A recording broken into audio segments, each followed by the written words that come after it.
Good evening friends. இந்த வீடியோவில் நம்ம நிஃப்டி 50 அண்ட் சென்செக்ஸ் அதுக்கான போஸ்ட் மார்க்கெட் ரிப்போர்ட் பார்க்கலாம். முதல்ல போஸ்ட் மார்க்கெட் ரிப்போர்ட் பார்த்துட்டு அதுக்கப்புறம் ப்ரீ மார்க்கெட் ரிப்போர்ட் பார்க்கலாம். இன்றைக்கி காலையில் ஒரு கேப் டவுன் ஓப்பனிங் இருந்தது. 82 பாயிண்ட்டோ தான் நிஃப்டி 50 ஓப்பன் ஆச்சு. ஓப்பன் ஆகிட்டு அங்கேருந்து சல்லுன்னு மேலே போயிட்டு அதாவது நம்ம ரெசிஸ்டண்ட்லாம் போகல, 25,340 போல் 289 வரையும் போயிட்டு 79 வரையும் போயிட்டு அங்கேருந்து இறங்கிடுது. அதுக்கப்புறம் 24,920 வரையுமே போயிருக்கு. காலையில் செம டவுனு.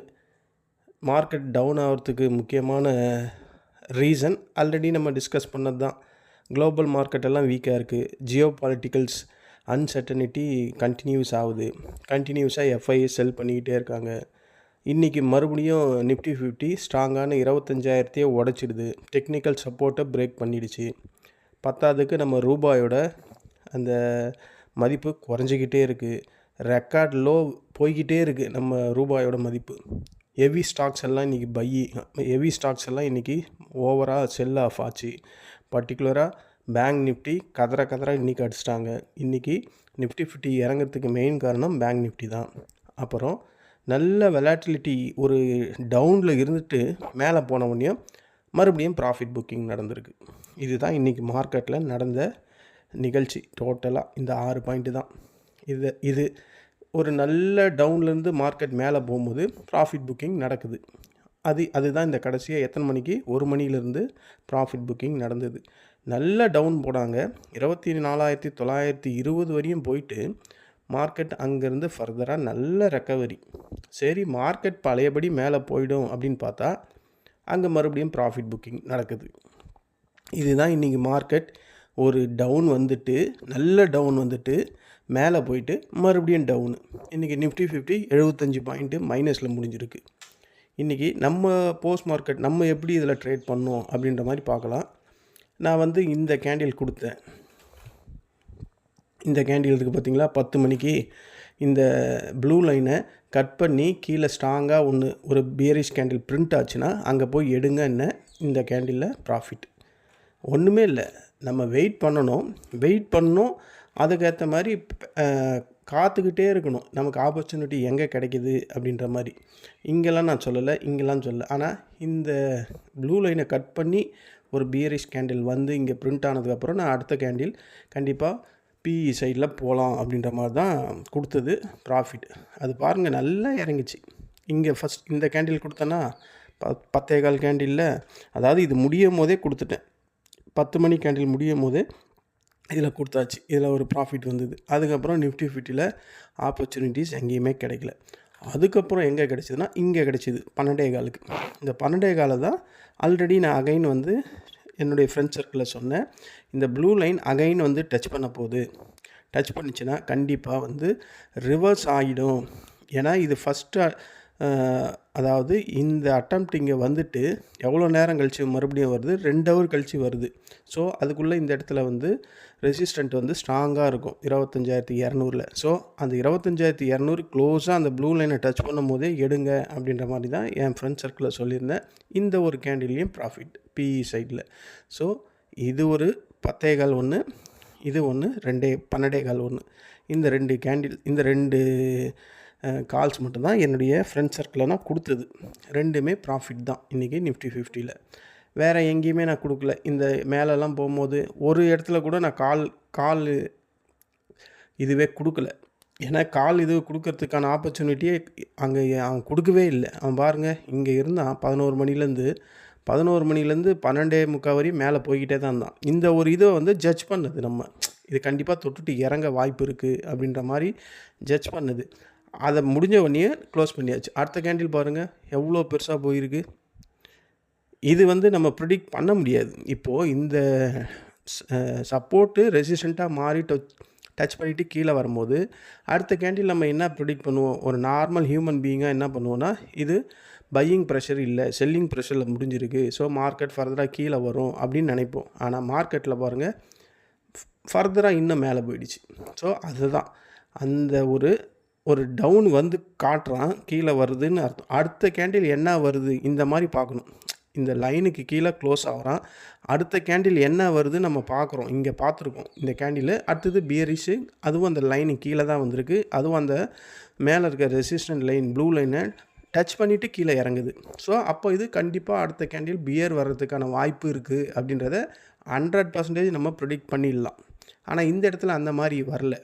இது இறங்கியிருக்கு, இந்த அதே அந்த ப்ளூ லைனை டச் பண்ணி இறங்கியிருக்கு. ஆனால் அடுத்த கேண்டில் நமக்கு பியரிஷ் கேண்டில் வந்திருந்தால் மட்டும்தான் நம்ம அடுத்த கேண்டில் மூவ் போயிருக்க முடியும். இது இந்த ஃபஸ்ட்டு, அதாவது இந்த சிக்னல் இந்த சிக்னல் தான் இந்த சிக்னல் அது இங்கே கொடுக்கல. ஸோ மார்க்கெட் ஃபர்தராக மேலே போயிடுச்சு. ஸோ இந்த இடம்லாம் எங்கேயுமே கொடுக்கல. ஆனால் இந்த இடம் எடுத்திருக்காங்க ஃப்ரெண்ட் சர்க்கிளில். நான் கொடுக்கல, ஆனால் அவங்களே எடுத்திருக்காங்க. ஏன்னா அகைன் அந்த ப்ளூ லைனை கீழே போயிட்டு மறுபடியும் டச் பண்ணும்போது மறுபடியும் கீழே வந்திருக்கு.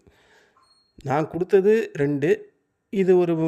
இதை சில பேருக்கு, அதாவது குரூப்பில் கொடுக்கல, இண்டிவிஜுவலாக கொடுத்தது. இண்டிவிஜுவலாக கொடுக்கும்போது இது ஒரு 10 பாயிண்ட்டு கிட்ட ப்ராஃபிட் வந்தது.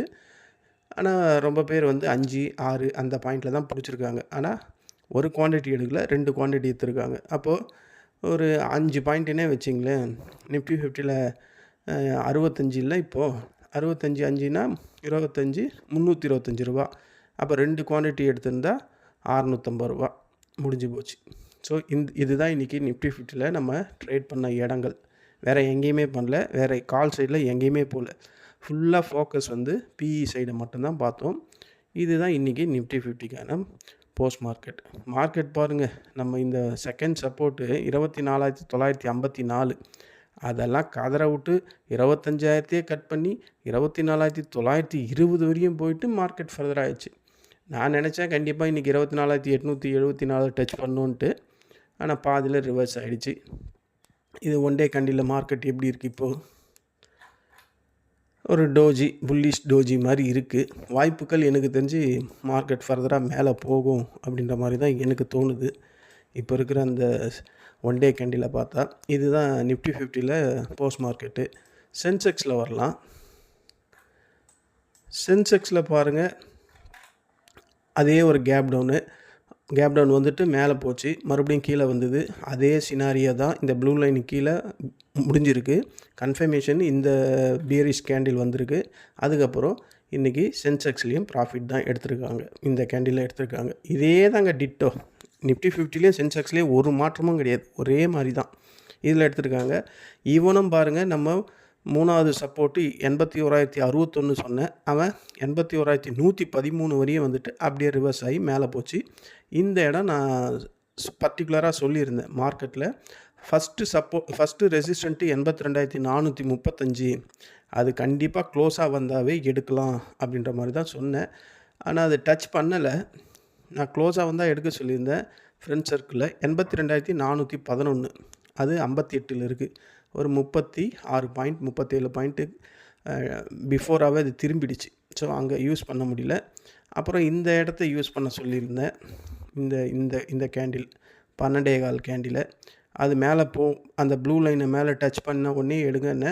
அது சில பேருக்கு டச் பண்ணிவிட்டு மேலேயே போயிருக்கு. சில பேருக்கு ஸ்டாப் லாஸ் ஹிட் ஆகிட்டுருக்கு. சில பேர் ஸ்டாப் லாஸ் போடாமல் பண்ணதுனால இங்கே அவங்களுக்கு ஒரு மினிமம் ப்ராஃபிட் கிடச்சிருக்கு. இதுதான் இன்றைக்கி சென்செக்ஸில் நடந்த போஸ்ட் மார்க்கெட் ரிப்போர்ட்டு. மார்க்கெட் நான் ஆல்ரெடி டிஸ்கஸ் பண்ண மாதிரி தான்.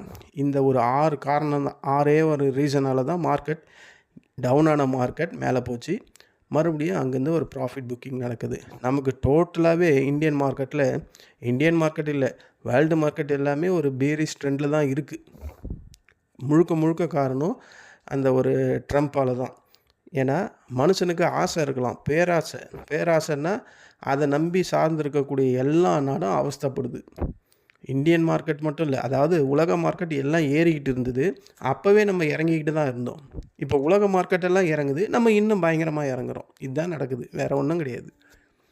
இதுதான் ஃப்ரெண்ட்ஸ் இன்றைக்கான post market report Nifty 50 and சென்செக்ஸில். நாளைக்கு ப்ரீ மார்க்கெட் பார்க்கறதுக்கு முன்னாடி வேர்ல்டு மார்க்கெட் எப்படி இருக்குன்னு ஒரு வாட்டி செக் பண்ணலாம். இப்போ நடக்கிற நேற்று நம்ம தான் சொன்னோம்ல, நேற்று டவ் எல்லாம் கண்டிப்பாக கதற விட்டு கீழே வருவாங்க. S&P 143 நேற்று முடிஞ்சது, இது 561 நாஸ்டாக் கம்போசிட்டு. இப்போ நடந்து முடிஞ்சிடுச்சு. FTSE 3.82 4 point. நான் சொல்லலை, நேற்று தானே சொன்னேன். இந்த எஃப்டிஎஸ்சி, சிஎஸ்சி இவங்கெல்லாம் அதிகபட்சமாகவே ஒரு 20 பாயிண்ட்டுக்கு தான் ட்ரேட் ஆவானுங்க. அப்போ அவங்களே ஒரு 130 120 பாயிண்ட் வந்து மைனஸில் ஆகிறாங்கன்னா, அப்போ பியரிஷ் ட்ரெண்ட் வந்து எந்த அளவில் இருக்குன்றத நேற்று அதுக்கு தான் சொன்னேன். பாருங்கள், இன்றைக்கி அவங்களோட பழைய நிலைமைக்கு வந்துட்டாங்க. டேக்ஸு ஒரு 138 பாயிண்ட் இப்போ மைனஸில் ட்ரேட் ஆகிட்டுருக்கு. ஸோ இன்னமும் அந்த ட்ரெண்டு ஓடிக்கிட்டு இருக்குது வேர்ல்டில். நிக்கி 216 பாயிண்ட் மைனஸு, ஆங்சங் 98 பாயிண்ட்டு ப்ளஸ்ஸு, ஷாங்காய் கம்போசிட் இவன் எப்போவுமே அந்த 3-4 பாயிண்டில் தான் இருப்பான். நம்ம NSE Nifty 75 point minus, BSE Sensex 271 point, STI வந்து -18 point, KOSPI 24 point plus, US dollar little bit ஏறி இருக்குது. கோல்டெல்லாம் நம்ம பார்க்கவே வேணாம். கோல்டு பாருங்கள், $4,891 அவுன்ஸுங்க. அப்போ நமக்கு இன்றைக்கி ஒரு கிராம் எல்லாம் எப்படியும் 14,500 இருக்குமா? இன்றைக்கி இப்போ ரேட்டு எப்படியும் 14,350 இருக்கும் ஒரு கிராமு. அப்படிங்க அப்பாடி அப்பா. சில்வரு ஏறிக்கிட்டு இருக்குது, காப்பர் ஏறிக்கிட்டு இருக்குது, க்ரூட் ஆயில் 60 இருந்தது, இப்போ லைட்டாக கொஞ்சம் குறைஞ்சிருக்கு. டவ் ஃபியூச்சர் எப்படி ட்ரேட் ஆகுது? இப்போ டைம் வந்து 4:50. டவ் ஃபியூச்சர் வந்து 37 பாயிண்ட் ப்ளஸ்ஸு. நாஸ்டாக் ஃபியூச்சர்ஸ் எப்படி ட்ரேட் ஆகுது? நாஸ்டாக் ஃபியூச்சர் 16 பாயிண்ட்டு ப்ளஸில் ட்ரேட் ஆகுது. நான் இதெல்லாம் பார்க்கும்போது 150 இருந்தது. டவ் ஜோன்ஸ் வந்து ஒரு 75 பாயிண்ட்டு ப்ளஸில் இருந்தது. இப்போ அப்படியே டோட்டலாக குறைஞ்சிக்கிட்டு வருது. இப்போ நம்ம எஸ்ஜிஎக்ஸ் நிஃப்டி எவ்வளோ ட்ரேட் ஆகுது அதையும் ஒரு வாட்டி பார்த்துடலாம். நம்ம எஸ்ஜிஎக்ஸ் நிஃப்டி 10 பாயிண்ட்டு ப்ளஸில் ட்ரேட் ஆகிட்டுருக்கு. ஸோ மார்க்கெட்டில் இன்னும் அந்த சூடு பிடிக்கல. அதாவது புள்ளி சைடுக்கான சூடே இன்னும் பிடிக்கல. இந்த சூடு பிடிக்காது தான் நான் நினைக்கிறேன். ட்ரம்ப் இருக்க வரையும் இந்த சூடெல்லாம் பிடிக்காது. யூஎஸோட இண்டெக்ஸ் எப்படி இருக்குன்னு ஒரு வாட்டி பார்த்துடலாம். யூஎஸோட இண்டெக்ஸ் நேற்று நான் சொன்னேன் பார்த்தீங்களா, இந்த சப்போர்ட்டை எடுப்பான்னு எடுத்துருக்கான் பாருங்கள். கரெக்டாக 48,427.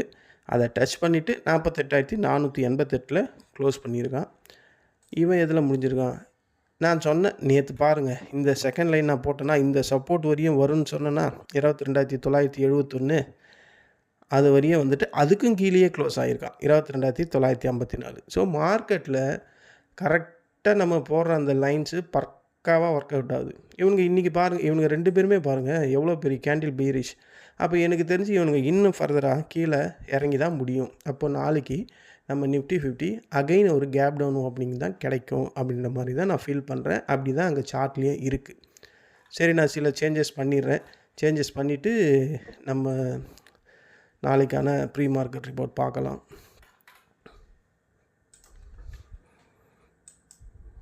இது ஆஸ் யூஷுவல் அங்கேயே இருக்குது ப்ளூ லைனு. நம்ம நேற்று எங்கே ப்ளூ லைன் போட்டோமோ அந்த ப்ளூ லைன்லேயே இன்றைக்கி அதே இடத்துலையே முடிஞ்சிருக்கு. ஸோ லிட்டில் பிட்டு சேஞ்சஸ் மட்டும் நம்ம பண்ண போகிறோம், அவ்வளோதான்.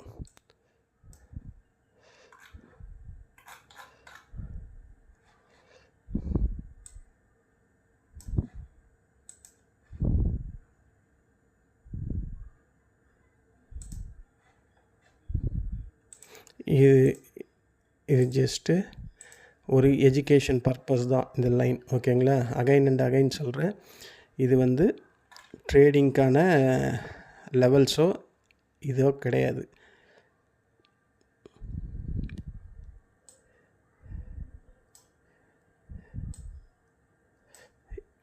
தெரியுதுங்களா? நான் ஆல்ரெடி இதெல்லாம் போட்டு வச்சுருக்கேன்றது.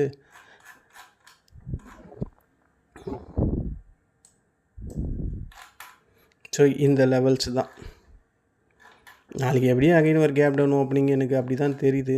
ஏன்னா மார்க்கெட்டில் இன்னும் அந்த பியரிஷ் அந்த ட்ரெண்டு தான் இருக்குது. ஸோ நாளைக்கு நிஃப்டி 50ல் ஒரு கேப் டவுன் ஓப்பனிங்காக இருந்தால் இதுதான் ஃபஸ்ட்டு சப்போர்ட்டு 25,103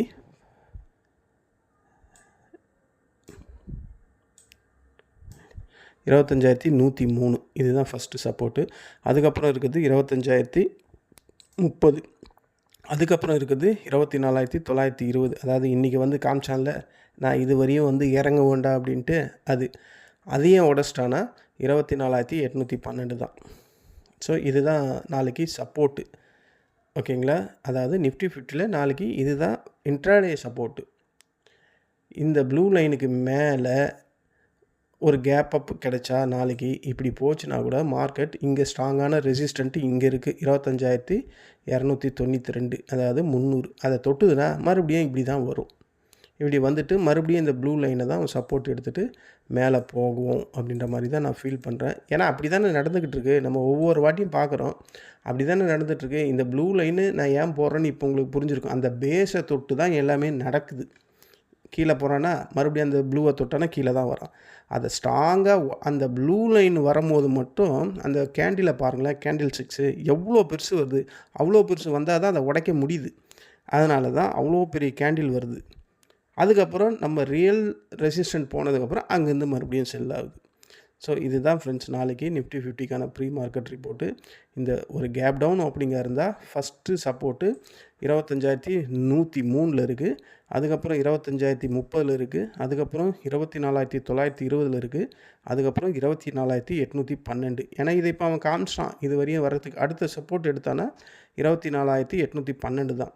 இல்லை ஒரு லிட்டில் பிட் கேப் அப் கிடைச்சா இப்போ நான் காமிச்சேன் இந்த ரெசிஸ்டண்ட்டு ஃபஸ்ட்டு ரெசிஸ்டண்ட்டு 25,297. அதுக்கப்புறம் இருக்கிற ரெசிஸ்டண்ட்டு 25,400 கிட்ட இருக்குது, 394. அதுக்கப்புறம் இருக்கிறது 25,500, 509 இருக்குது. 509 25,498 இருக்குது. இது 3 தான் நாளைக்கு ரெசிஸ்டன்ட் லெவல்ஸ். ரெசிஸ்டன்ட் லெவல் போனால் இந்த லெவல் போகலாம். எது? இந்த ஃபஸ்ட்டு ரெசிஸ்டண்ட்டு 25,297 அது போகிறதுக்கு வாய்ப்பு இருக்குது. அதுக்கு மேலெலாம் போகுமான்னு கேட்டால் கிடையாது. சென்செக்ஸில் வருவோம். நாளைக்கு Sensex expiry, weekly expiry. So கொஞ்சம் கேர்ஃபுல்லாக ட்ரேட் பண்ணோம். இதில் சில பொசிஷன்லாம் மாற்றிடுறேன். இதில் ஒன்றுமே இல்லை. இது இவன் ரெசிஸ்டண்ட்டும் போல் ஒன்றும் போல் இவன் அதே லெவல்ஸ் தான். இதில் வேறு எந்த மாற்றமும் இல்லை. ரெசிஸ்டன்ட் சைடில், சப்போர்ட் சைடில் வேணும்னா மட்டும் இதை கொஞ்சம் சப்போர்ட் சைடில் மாற்றணும்.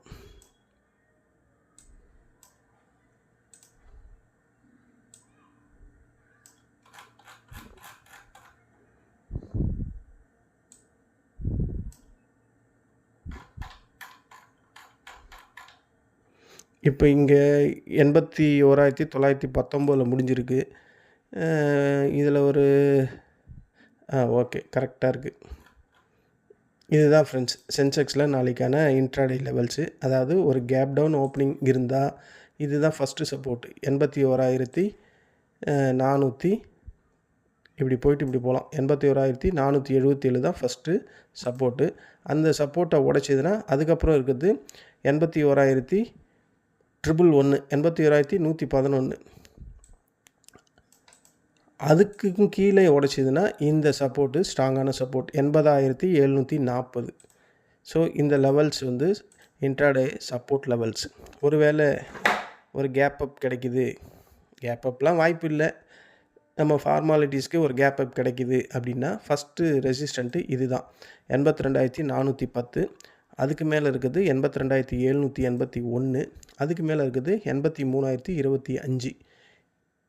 இந்த லெவல்ஸ் 83,038. அதுக்கு மேலே இருக்கிற ரெசிஸ்டண்ட்டு 83,417.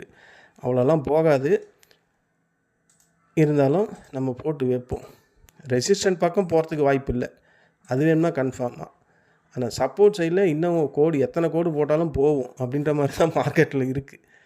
ஸோ மார்க்கெட்டில் எது எப்போ வேணால் எப்படி வேணால் நடக்கும். ஏன்னா மெயின் காரணம் என்னென்னா எஃப்ஐஏ செல்லிங்கில் இருக்கிறாங்க. அவங்க நினச்சா மார்க்கெட்டை என்ன வேணால் பண்ண முடியும். அவங்க நினைக்கிறதுனால தானே மார்க்கெட் இப்போ இறங்கிட்டு இருக்கு. நம்ம டிஐசி அவங்கள விட அதிகமாக தான் வாங்கிட்டு இருக்காங்க. ஆனால் ஒரு பிரயோஜனம் இருக்கா? ஒன்றும் கிடையாது. அதாவது மார்க்கெட்டை இறக்கிடுறாங்க, அதுக்கப்புறம் அந்த மார்க்கெட்டை இவங்க கொஞ்சம் மேலே தூக்கின்னு போய் வைக்கிறாங்க, மறுபடியும் அவன் இறக்கி விட்டுறான். இதுதான் கண்டினியூஸாக நடந்துக்கிட்டு இருக்குது. எல்லா நாளுமே மார்க்கெட் ஒரு கேப் டவுன் ஓப்பனிங்லேயே ஓப்பன் ஆகுது. இங்கே ஒரு கேப் டவுன் ஓப்பனிங், இங்கே ஒரு கேப் டவுன் ஓப்பனிங், இன்றைக்கி இங்கேயும் ஒரு கேப் டவுன் இங்கேயும் ஒரு கேப் டவுன் ஓப்பனிங். எல்லா வாட்டியும் மார்க்கெட் கேப் டவுனில் தான் ஓப்பன் ஆகிட்டுருக்கு. வேறு வாய்ப்புகளே இல்லை. மார்க்கெட் ஒன் டே கேண்டில் எப்படி இருக்குது? இண்டிகேட்டரே காணும், தூக்கிட்டுனா.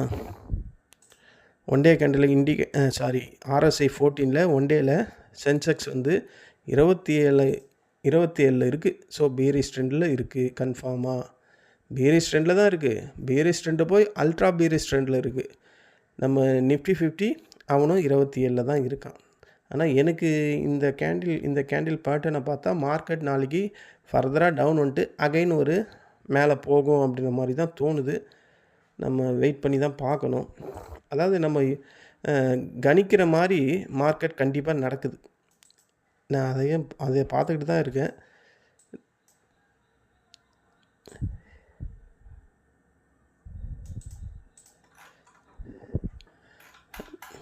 ஆமாம், எனக்கு அப்படி தான் ஃபீல் ஆகுது. மார்க்கெட் நாளைக்கு கீழே வந்தாலும் மேலே போயிடும் அப்படின்ற மாதிரி தான் எனக்கு தோணுது. சரி ஃப்ரெண்ட்ஸ், இதுதான் நாளைக்கு நிஃப்டி 50 அண்ட் சென்செக்ஸ் இதுக்கான போஸ்ட் மார்க்கெட் ரிப்போர்ட்டு. எந்த ஒரு முன்னேற்றமும் இல்லை வேர்ல்டு மார்க்கெட்லலாம். ட்ரம்ப்பு நாளுக்கு நாள் த்ரெட்டன் அதிகமாகிக்கிட்டு தான் இருக்கிறாரு. அது என்ன ஆக போகுதுன்னு தெரியல. 3வது உலகப் போர் இப்படி ஆகிடுமோ, நட்பு நாடுகளுக்குள்ளேயே அடிச்சுப்பாங்களோ அப்படின்ற மாதிரி தோணுது. நேட்டோ எல்லாம் ஒரு பக்கம், அமெரிக்கா ஒரு பக்கம், சைனா ரஷ்யா ஒரு பக்கம். அந்த கரிபியன் தீவில் சைனா ரஷ்யாவோட ஆதிக்கம் தான் அதிகமாகிடும். இவங்க 2 பேர் அடிச்சுக்கின்னு எவன் மிச்சம் மீதி இருக்கிறானோ அவங்க 2 பேர் சைனா ரஷ்யா கூட சண்டை போடுற மாதிரி அப்படி வருமோ உலகம் அப்படின்ற மாதிரி தான் தோணுது. எது நினச்சாலும் ட்ரம்ப்பால் பண்ண முடியும். அவர் ஒரு அதிபருக்கு ஏற்ற மாதிரி எதுவும் பண்ணல. என்னவோ இந்த தெருவு சண்டை போட்டுப்பாங்களே அந்த மாதிரி இருக்குது. ஒரு அதிபருக்கான அந்த பக்குவமே இல்லை. மார்க்கெட் என்ன வேணால் ஆகலாம் ஃப்ரெண்ட்ஸ். நாளைக்கு அகைன் ஒரு கேப் டவுன் இருந்தால் இந்த லெவல்ஸ் எல்லாம் கண்டிப்பாக எனக்கு தெரிஞ்சு ப்ராஃபிட்டபிள் லைன்ஸாக தான் இருக்கும். நான் இதை பேஸ் பண்ணி தான் பண்ணிக்கிட்டு இருக்கேன். அதனால் நீங்கள் உங்கள் ஓன் ரிசர்ச் அனலிஸ் பண்ணிவிட்டு அதுக்கப்புறம் எந்த ஒரு ட்ரேடும் பண்ணுங்கள். ஒரு டிஸ்க்ளைமர், இங்கே நான் சொல்லியிருக்க இந்த லைன்ஸ் எதுவுமே ட்ரேடிங் பண்ணுறதுக்கான லைன்ஸ் கிடையாது. ஓகேங்களா? இது ஒரு ஜஸ்ட்டு ஒரு எஜுகேஷன் பர்பஸ். மார்க்கெட் எங்கே போனால் அங்கேருந்து கீழே வரும், இல்லை எந்த சப்போர்ட்டில் இருந்தால் மறுபடியும் மேலே போகும் அப்படின்ற மாதிரி ஒரு ஜஸ்ட் எஜுகேஷன் பர்பஸ்க்காக தான் இந்த லைன்ஸை நான் காட்டுறது. இதை பேஸ் பண்ணி எந்த ட்ரேடையும் நீங்கள் பண்ணாதீங்க. நீங்கள் ஏதாவது ட்ரேட் பண்ணுற மாதிரி இருந்தால் உங்கள் ஓன் அனலைசஸை இம்ப்ளிமெண்ட் பண்ணிவிட்டு அதுக்கப்புறம் மார்க்கெட்டில் எக்ஸிக்யூட் பண்ணுங்கள். எனக்கு தெரிஞ்சு இதை பாருங்களேன், நிஃப்டி 50 ஒரு ஹெட் அண்ட் ஷோல்டர் பேட்டர்ன் மாதிரி இல்லை. இப்படி இப்படி போகுது. பார்ப்போம். எனக்கு இன்னும் என் கண்ணுக்கு அப்படி தான் தெரியுது. நாளைக்கு மார்க்கெட் மேலே போகலாமா அப்படின்ற மாதிரி எனக்கு தோணுது. நான் ஆல்ரெடி சொல்லிட்டேன். இப்போ இந்த 15 மினிட்ஸ்க்குள்ள கொஞ்சம் ஜூம் மினிமைஸ் பண்ணி பார்த்ததில் எனக்கு ஹெட் அண்ட் ஷோல்டர் பேட்டர்ன் மாதிரி தான் தெரியுது. கரெக்டாக இது ஷோல்டர், இந்த 2 ஷோல்டர், இது ஹெட்டு. ஸோ இந்த டார்கெட்டு 25,400 வரையும் போகலாம் அப்படின்ற மாதிரி எனக்கு தோணுது. பார்க்கலாம். நாளைக்கு சென்செக்ஸ் வேறு வீக்லி எக்ஸ்பைரி இருக்குது. ஸோ கேர்ஃபுல்லாக ட்ரேட் பண்ணுங்கள் ஃப்ரெண்ட்ஸ். நீங்கள் யாராவது ட்ரேட் பண்ணியிருந்தால், இன்றைக்கி ப்ராஃபிட் பண்ணியிருந்தீங்கன்னா எனக்கு யூடியூப்பில் சொல்லுங்கள், இல்லைனா என்னுடைய வாட்ஸ்அப்பில் சொல்லுங்கள், நானும் தெரிஞ்சுக்கிறேன்.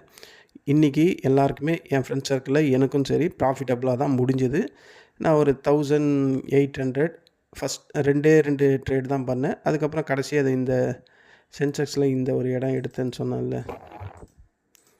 இந்த இடம் எடுத்தேன்னு சொன்னேன்ல, இந்த இடத்துல ஒரு 10 பாயிண்ட்டு, சென்செக்ஸில் 10 பாயிண்ட்னா ₹200.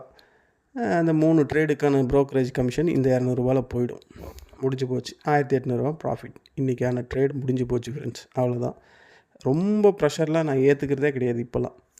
ஏன்னா அடிபட்டு அந்த கண்ட இடத்துல வாங்கிறது, சார்ட்டை அனலைஸ் பண்ணாமல் போகிறது, ஓஏ செக் பண்ணாமல் வாங்கிறது, இப்படி பண்ணி பல லாஸ் பண்ணிட்டேன். இப்போ அதெல்லாம் கொஞ்சம் கொஞ்சமாக தான் ரெக்கவரி பண்ணிக்கிட்டுருக்கேன். ஸோ இப்போ நமக்கு அதாவது எக்ஸ்பீரியன்ஸ் ஓரளவுக்கு கிடச்சிச்சா நம்ம மார்க்கெட்டை அனலைஸ் பண்ணிடலாம். அதெல்லாம் உண்மை தான். அனுபவம் தான் சிறந்த அறிவு, சிறந்த கல்வி, எல்லாமே நான் ஒத்துக்கிறேன். புரிஞ்சதுக்கப்புறம் தான் புரியுது. சரி ஃப்ரெண்ட்ஸ், இந்த வீடியோ உங்களுக்கு பிடிச்சிருந்தா என்னுடைய சேனலை சப்ஸ்கிரைப் பண்ணுங்கள். உங்கள் ஃப்ரெண்ட்ஸ் அண்ட் ரிலேட்டிவ் ஃபார்வர்ட் பண்ணி அவங்களையும் சப்ஸ்கிரைப் பண்ண சொல்லுங்கள். நன்றி, வணக்கம். நம்ம நாளைக்கு இன்ட்ராடே டைமில் மீட் பண்ணலாம்.